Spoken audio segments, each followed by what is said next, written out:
was a wrap. Today was a busy, packed day, but honestly, flew by because just keeping busy, consistent back-to-back patients makes your day go faster, and it's a little more fun and interesting that way. Now, what did we do? We saw different pathologies and then got same images through the protocol, which generally takes around 45 minutes per patient. But because this is an outpatient center, generally most sonographers finish within 30 to 40 minutes. And then just because we're students and they have us, we'll end up scanning a little bit, which allots us to that full 45 minutes roughly, if that happens. So got to get some pictures again, get into practice.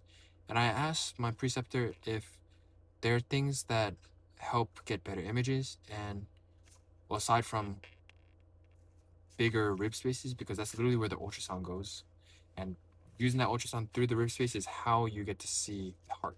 So if a patient has bigger rib spaces, much easier to get pictures. Small rib spaces, a lot harder, obviously.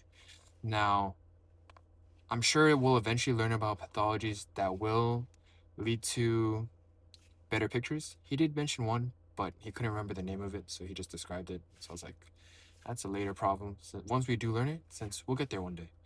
Now, just to review, since there's some didactic stuff to review in general, blood flow and filling of the heart basically starts from the superior and inferior vena cava, which are gonna bring blood into the right atrium. Now from the right atrium, it's gonna pass through the tricuspid valve, and through that tricuspid valve, it's gonna go into the right ventricle, and from the right ventricle, it's gonna go to the pulmonary valve, and from the pulmonary valve, it goes to the pulmonary artery, which branches, and then it goes to your lungs.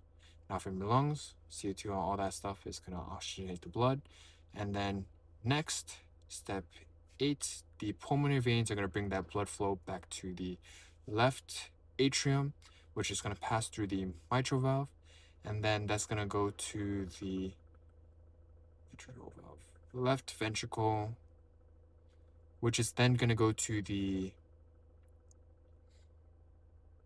aortic valve, and then to the aorta, and then the blood flow from those 3 branches on the aorta is gonna go to the upper body,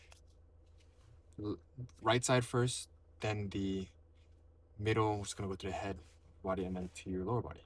And that's the blood flow from those 3 branches, which is the innominate artery, left common carotid, and then the left subclavian.